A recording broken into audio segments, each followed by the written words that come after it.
अजित पवार गटाचे राष्ट्रवादीचे मिरज विधानसभा क्षेत्रप्रमुख महादेव दबडे यांच्या निवासस्थानी खासदारांची भेट। लोकसभा निवडणुकीच्या अनुषंगाने भाजप पक्षाचे उमेदवार संजय काका पाटील यांनी मिरज विधानसभा क्षेत्रामध्ये भाजप व मित्र पक्षाच्या पदाधिकाऱ्यांचा भेटीगाठीसाठी जोर धरला।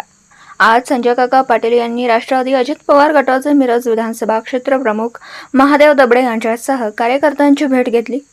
यावेळी महादेव दबडे यांनी संजय काका पाटील यांना पुष्पगुच्छ देऊन फटाक्यांची आतिषबाजी करत जाहीर सत्कार केला।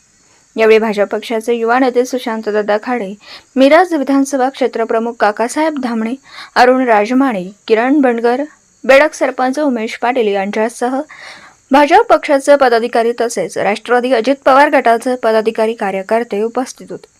निवडणुकीला अद्याप रंगत आली नाही, समोरचे उमेदवार मैदानात तर येऊ देत असा टोला संजय काका पाटील यांनी विरोधकांना लगावला।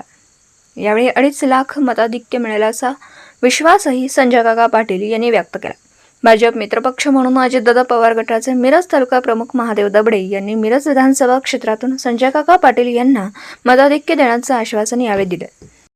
मोठ्या प्रमाणामध्ये 10 वर्षांमध्ये आपल्याला या जिल्ह्यातले अडचणीचे प्रश्न, लोकांच्या हिताचे प्रश्न सोडवता आले।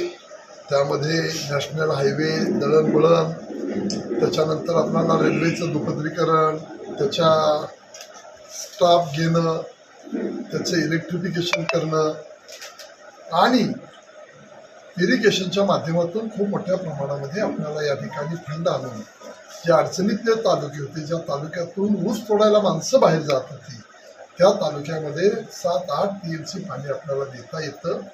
त्या योजना सगळ्या निश्चितपणानं 1-1.5 वर्षाच्या कालखंडामध्ये पूर्णत्वाला येतात।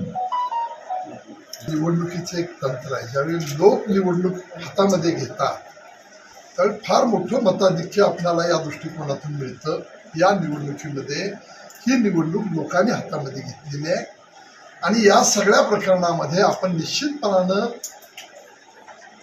या ठिकाणी 4 जूनला जो निकाल लागणार आहे तो अतिशय चांगलं मताधिक्य लोकांनी निवडणूक हातामध्ये घेतल्यामुळं मोदी साहेबांचं 10 वर्षातलं प्रचंड मोठं काम, पार्टीची विश्वासार्हता, या सगळ्या बाबींचा विचार करून यामध्ये मोठं मताधिक्य आपल्याला मिळेल त्याचा विश्वास मला आहे। आज असं बोलणं हा शहाणपणाचा भाग होणार नाही, पण मोठं मताधिक्य याचा अर्थ ते 2-2.5 लाखाच्या पुढे जाण्याचं निश्चितपणानं या ठिकाणी आपल्याला ही चित्र स्पष्ट या निमित्तानं होत आहे। मित्रपक्ष अजित पवार गटाचे तुम्हाला कितपत मित्रपक्ष शिवसेना असेल, राष्ट्रवादी काँग्रेस असेल, बाकीचे आमचे घटक पक्ष असतील, सगळे मनापासून आपल्याला या निवडणुकीमध्ये आपल्याबरोबर हिरारीनं भाग घेऊन हे मताधिक्य वाढवण्यासाठी प्रयत्न करतायत।